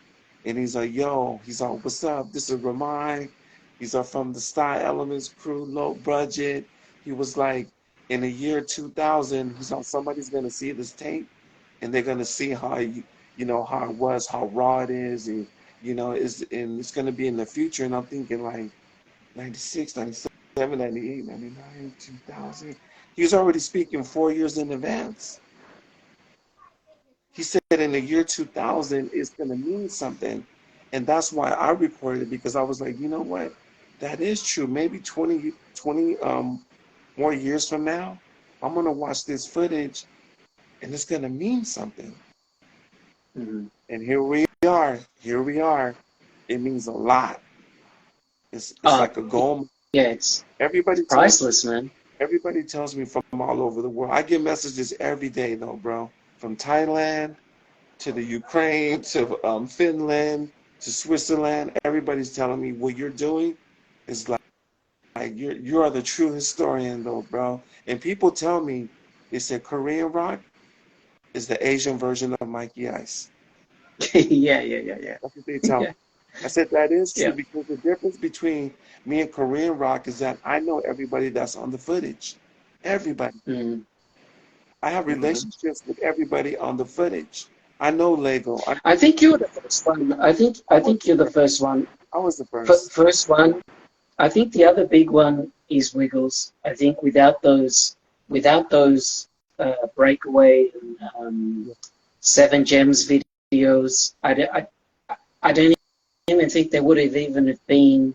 He was connecting all the dots while those guys were, um, traveling and touring. That's the genius of what he had in his mind, Right. and he's still doing that. But I think it was so prevalent back then because there wasn't that internet connection. There wasn't that what we have now. But it's crazy to think that now we think that 2005 was a long time ago, but that shows you how rapidly things happen because 2005 on YouTube is ancient, man. Like, that's ancient. But to me, I don't know about yourself, 2005 is not long ago. I mean, to me, 2005, think I about, can remember most things. I can remember most things of 2005. the first battle I ever seen on YouTube is when K-Mel battled Jigs in the Bronx. Yeah. I've never seen that. And I said, you can watch it on your phone? I've never seen B-boy battles on the phone.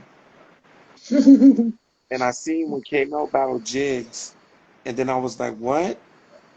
And then it was like, yeah, you can watch another video. And then I started watching more videos. And then for me, it was like, you can take the VHS tapes and you don't have to have that anymore. And you can have it. It's like holding a VCR in your hand. That's what I thought. Yeah, And yeah, for that's a me, good way to say it. that blew my mind. That now all the tapes that I had, you can carry them in your pocket and you can watch them at the drop of a dime. I thought that was Mm, revolutionary though, bro. yeah. Like you didn't have to open up the VCR and put the tape. You can just go on your phone, type in a battle, boom. The same battle that I have in my collection, you can watch it on your phone.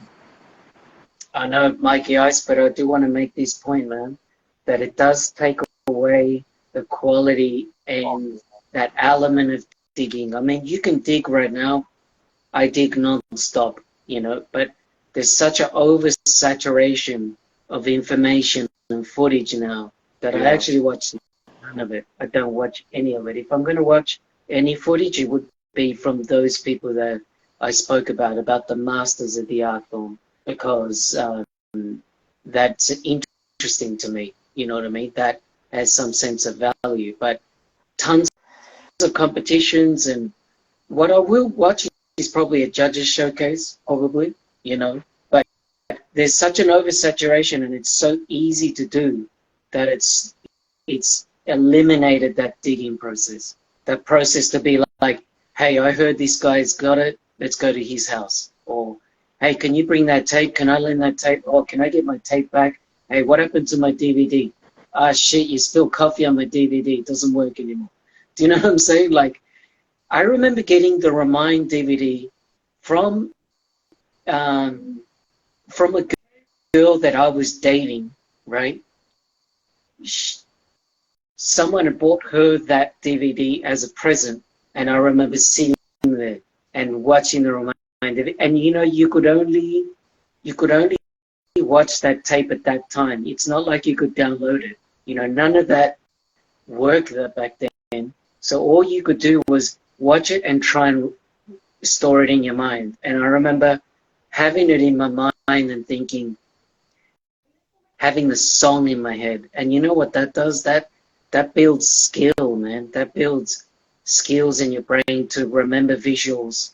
That's when I started battling people and calling people out, I would tell them afterwards how I felt about them and the first time I saw them. And that's really, I think that's important, man. The art of storytelling. And I oh, think what you brought to the table, that's it. brought to the table was solidifying those myths, because then people could see with their eyes to see what this person moved like, or why was this person considered so notorious at that time. Do you know what I'm saying? So that kind of Chinese whispers storytelling is almost being forgotten about, but it still exists because word of mouth is more powerful than the internet, and it will always be like that. You know, the power of storytelling and how somebody felt about something is 10 times more powerful than 60 billion YouTube clips, or even worse, TikTok or Instagram, because I don't think people even watch that stuff. You know, I mean, I, I think when people watch and comment on my videos, on my battles, I don't even think they even take the time to look at the title, to read the description, because in my description I'm telling you the background story of how that went down, what I had to go through, how that person reacted, how I reacted. That's where the real knowledge is. But not everybody's like that. I know there's some people there studying that stuff just like I was, you know. Yeah. So nothing's lost, you know what I mean? Hip hop has always been storytelling. The first time that I heard Rapper's Delight, like it blew my mind because it was like Dracula without his fangs, like the boogie to the boogie without the boogie thing, like collard greens that don't taste good, like a tree that's not made out of wood, like growing up, not. And I'm young and I'm thinking, I'm not from New York, but I can relate to that.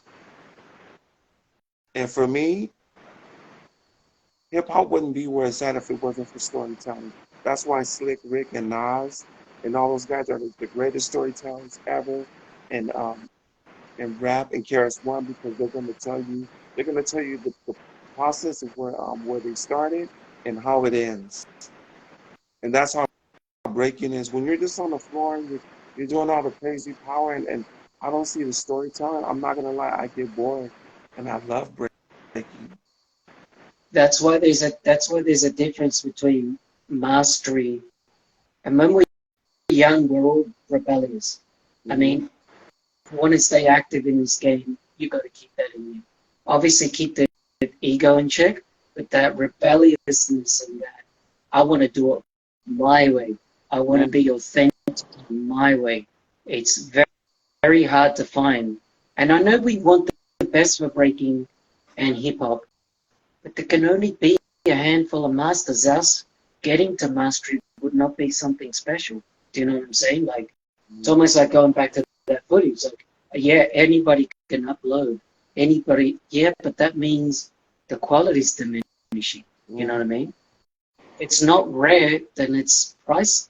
Like, it has no value. It's like gold or diamonds or, things that they extract from the earth, or some piece of artistry or a limited edition shoe, something that someone's carved with their hands, or, when I went to Italy, I was at the Medici, castle, and there's some artwork on, in the ceilings that I just could not believe they were painted in the 16th century. Like, I could not oh, believe that someone was able to do that at that time. But it will come to the time where people are going to be saying that about breaking, if we keep it right, if we lead by example, and we want the best for it. Do you know what I'm saying? So I think, yeah, I mean, it's great. It's amazing that the job that you've done, and it's all an expression of love, Everything is an expression of love. yeah. Sure, there could be misunderstandings or fallouts or this and that, but, at the end of the day, that's all ego bullshit, and the more you get on with your life in this world, the more I realize that just gets in the way of the beauty of just expressing something for the love of it, Right. because we're here for a limited amount of time. And if Oh my you God, I can't really like tell that. people how you feel and you can't appreciate people, then this journey is almost useless. You can't put something in it for your heart, and to not think about anything that you're going to gain from it, and just do it for the reason to express love and that God energy, we got nothing, man. You know, we've got just a bunch of robots on their phones. Like, you, Hmm. you got to extend your arm first, you know. Yeah, I think people, I think that's the reason why, like, I gained like worldwide respect, because I've always been the type of person that gave without asking for anything back. I gave you the best of the best footage, the best battles that was ever uh, um, created. Like, I gave it freely, freely every day. Here you go. Since 2005, even before 2005, but from 2005 to like right now where I'm at, how many years is that? 2005, 2015. Well, that's, if you're counting 2005, almost 20 years. Yeah, did I start putting it on the 18, internet? 18 years. Yeah, and within all those years, no, YouTube's never like paid me, or I never gained anything from that. I don't get no royalty checks. I don't get anything for that. But the main reason why I do it is because when I was a little kid, I fell in love with hip hop, and I feel the same way today. That love that I seen when I was a kid is the same way I feel right now, and that's the only reason why I do it. I'm not sponsored by Rockstar. I'm not sponsored by like none of those companies though, but somehow I was able to still create myself. Like, if you took me away from anything from Zulu, you took me off of Instagram, it's like I would still be able to stand for myself. All these things that I see, with the internet and YouTube and TikTok, to me, those are just like decorations, like on Christmas when you put on the Christmas tree, you know? That's It's, it's, exactly what I was alluding to before. Like, all the victories and the high tones and the trophies and all the accolades. That's beautiful. That's lovely. They're gifts, you know. But if you can't stand on your own, and if all that was taken away, you know, in 2020 we saw this. You couldn't go to events. You couldn't, the live, you know, the internet competitions were not doing it for people.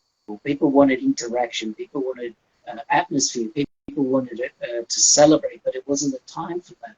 Then you knew who was in this for real, and now we kind of know who's in this for real because we have gone through that tough period. Who can bounce back now that everything's more expensive? You know, they're making it hard for people to move around. Um, there's more roadblocks in your way. Can you handle it? You know, a lot of young people ask me, how do I become good? And, you know, when you're young, you're very impatient, you know. You want everything now. You want the accolades now. You want the big name now. The world has not changed because of the internet. It has. But in terms of what we do in real life, you know, three-dimensional life, not on your phone, everything's still the same. To build something in this life is going to take you 30 years plus, you know. We have the probationary period of b-boy hip-hopper. I'm talking about hip-hop, you know, specifically. 10 years is your learners, you know. mm, It, you know, 10 to 20 years is your probation. I just got out of my probation. 20 to 30 years is when you're heading into mastery.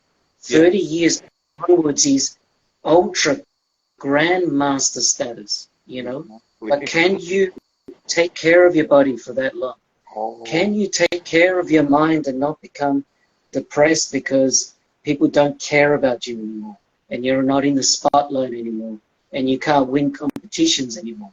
Can you handle the financial burdens of not being able to travel anymore, mm, or scraping up every little dollar and dime for you to get a flight to go to Asia or to go to the States, or to even just go and talk to somebody or battle somebody that you think you've rumored that they're going to be there, mm, but they might mm, not turn up. Can you handle this for 30 years? That's my advice to young people. mm. Can you do this consistently for 30 years, giving off your own back and your own energy without asking anything from it and not expecting anything from it, like you said?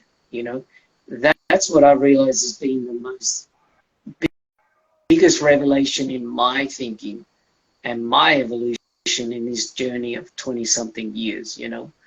You have to give first, and you alluded to that before. You said, I gave my best.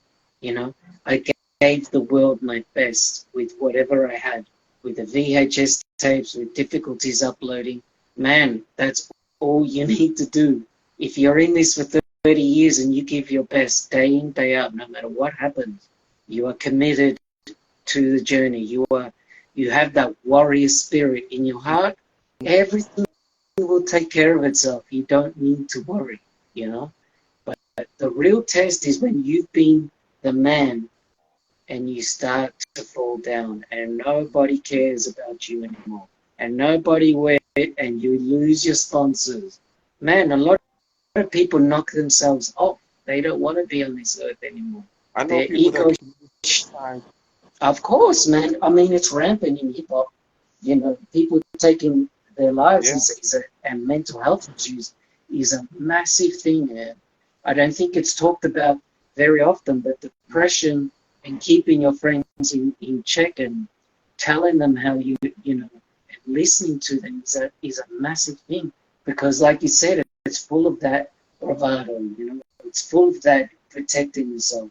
But we're all vulnerable, man. We're all vulnerable beings, you know what I mean? And we all get knocked sideways. And if you put all your eggs into hip hop and you don't evolve and get educated and aware of other things in other areas, once that gets cut off, man, good luck to you, because it's happened to me.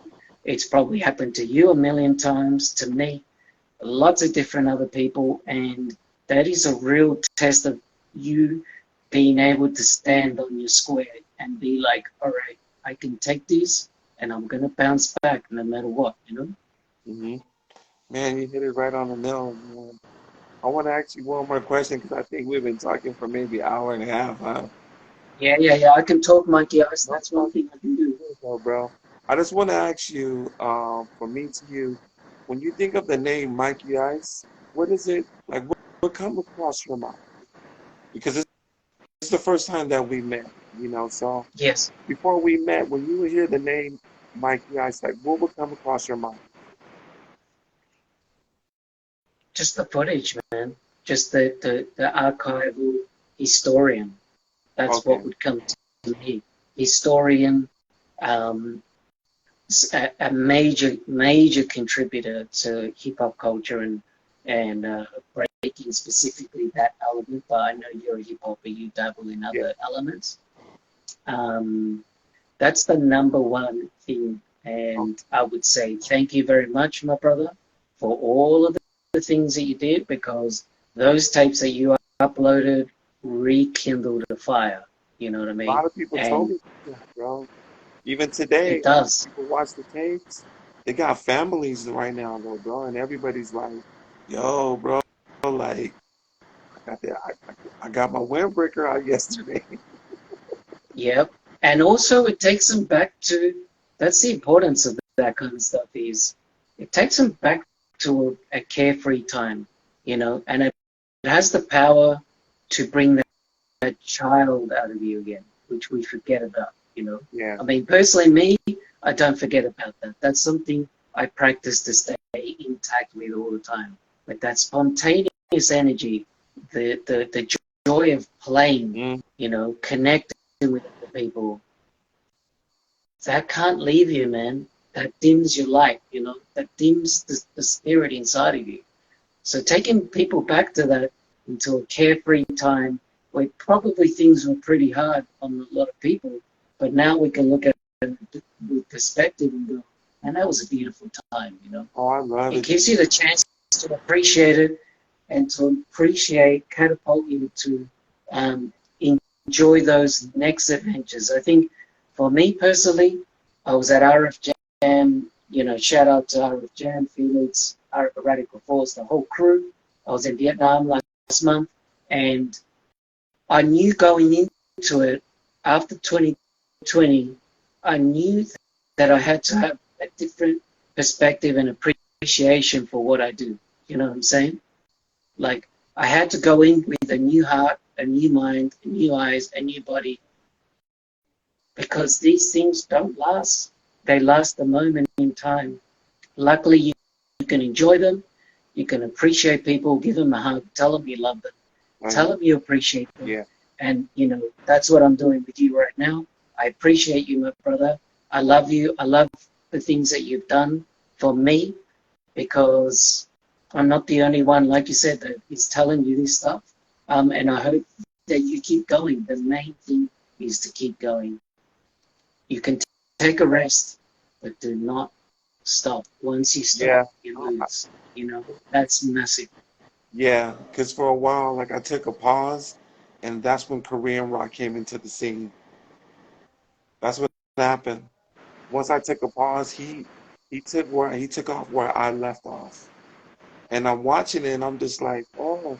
So a lot of people say Korean rock is like he's the true B-boy historian, and like I think to myself, I'm like, oh, okay, like, but there's always a creator. There's always somebody before you. And if you, to me, and especially in breaking, if you override me and give him all the credit, that's an injustice to breaking. Of course. But That's an injustice to also I think sometimes, I've been guilty of this as well.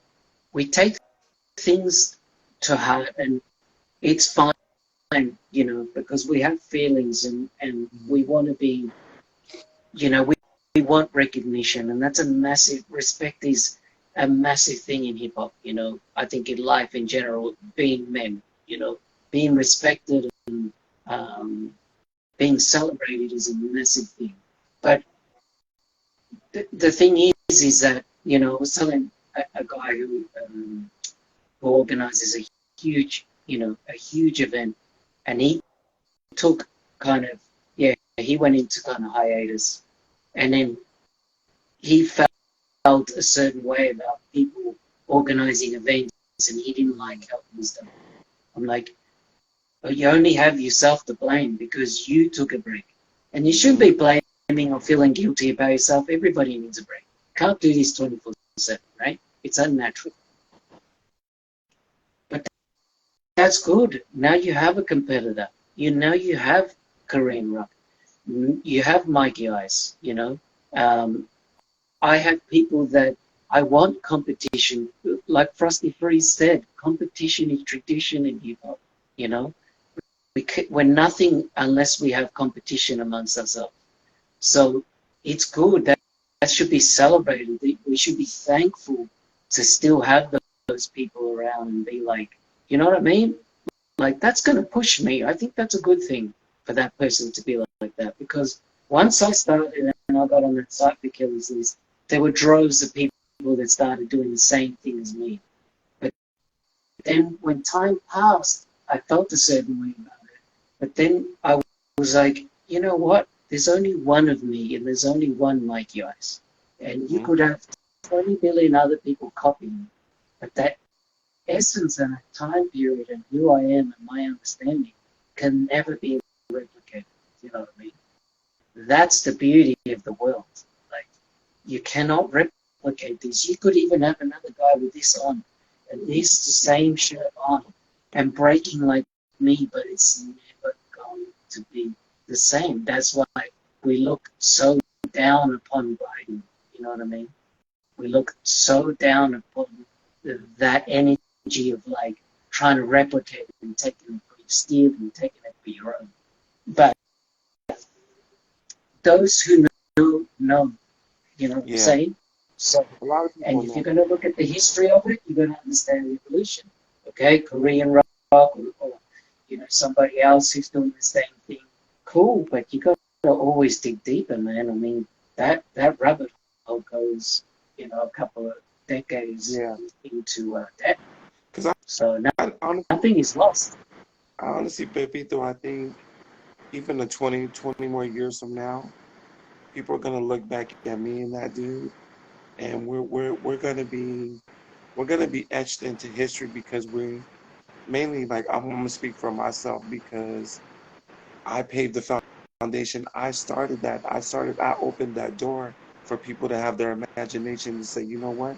Now let me start documenting like traditional b-boy footage. And I know when they start doing like teaching like hip hop like in universities and maybe at Olympic facilities though, I know they're gonna have to reference my footage because I see it today. When I see people do podcasts, I see my footage from 2005 on their podcasts, and I'm thinking like But you that's know, the crazy. official people always give recognition to, take the time out to always mention other people and give them that name credit. That's part of that's part of tradition, man. Like you can't overlook that, or you can't just be like, I won't mention that guy, even if you don't get along with that person, Hmm. or you don't see them on a personal level. That's fine, but their contribution, you cannot deny that, man. There Now, was a lot of sacrifice that went into that, and you've got to honor that. You know what I'm saying? Like even that's if you a don't, massive thing too. But like you said, when people are earning, when they think they're on top of the ego makes you think that you're self-made. But there's so many, there's thousands of people who helped me get to this podcast right now. Do you know what I mean? And if I can say their names, I will. It doesn't take anything away from this no, name that I built. It's taken, it's done, it's been, it's having the strength and the humility to be selfless, to give the other person their flowers, or, you know what I mean?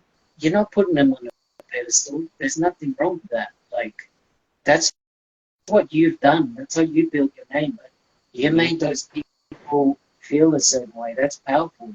You know what I mean? So competition is tradition, man. Like, and if someone's biting what you do, or taking it to the next level, because at the end of the day, we're not doing anything new here, man. We're just passing the torch. That's all it is. You yeah, know, I'm not the first guy to battle legends in a circle. That's been going on since the beginning. But what I did was I put my twist and my history into it, and hmm that needs to be recognized. But being recognized is not up to me. It's up to whoever's watching it or whoever feels a certain way about it. I'm just going to keep doing me. It's okay. I love it, and that's enough for me. My love will be tested for it, so will yours and everybody else's. But at the end of the day, recognition, all that is secondary. Going into history, that's not really up to us, man. That's up to the creator. You know what I mean? Like, and if you've contributed enough and you've made people feel a certain way, cool. That's really good. I feel really happy and humbled by it. You know, hmm um, it's a beautiful feeling, but that's not something that should be chased, or like you said, I just started recording because I thought this was important. I felt these people were important, and the other really important thing, Mikey, is curiosity. I think you had a spark of curiosity in yourself to go, what if I do this? You know, it's that scientific mind that you need in this culture of hip hop to go, what is this? Like, the skill of asking questions is massive. What, when, how, what, who. I might have got it mixed up, but you know what I'm saying. They're the most powerful words, I think, for you to be able to empower yourself. Do you know what I mean? That's the foundation of education. For you to be able to go, why is this crew out there? Why are the Germans doing it when it was just out there? Maybe I'll catch a train or catch this person at practice. Let's check it out. That curiosity, ties into having that child in you, being able to play and take risks and hmm not taking life so serious, because it might be end, it might be the end of it at a flick of a switch. You know what I mean? and it can happen just that fast. We see it all the time, man. And We see it everything that all the everything time. that you have, it's like the you ever seen the movie Avengers? Yep. Remember when Thanos snapped his finger and everything Of just course. disappeared? Yep. We That's got what a happened. taste of it in 2020, man. We got a taste of it because seriously, Mikey, I thought my world as a hip hopper, as breaking was finished. You know, I didn't know what was going to be happening. I never thought, basically, from 2020 to 2022, 2023, I think is almost the comeback year. Everybody's starting to organize things, the real comeback year. I wasn't even sure whether I was going to be going to events anymore. It was just such a foreign thing. I wasn't, used to being around people, um, dancing in circles. I was just practicing and mentoring younger guys. So it can happen, man. It does happen. And we got Hear a that? taste of it in 2020. Like, hip hop was non existent, sports was non existent. If you watch combat sports, the UFC was there, but they had no crowd. It was like it was dead, had no vibe. And those online competitions had no vibe. It was like no one's rewatching some online competition. That shit was lame. And God bless people actually organize those. So props to them for doing that because it actually kept people occupied and gave them an escape. So props to them. I'm not Mm, knocking those things up at yeah. all. Oh, okay, Pepito, man. Thank you for everything, though, brother. Like I can say, our conversation it was very unique. It was very to the point, and I think the people that do watch it, I think that they can honestly look at the conversation and say, you know what, like maybe I can start thinking like different now. Maybe I can be a contributor, doing more than just watching the videos.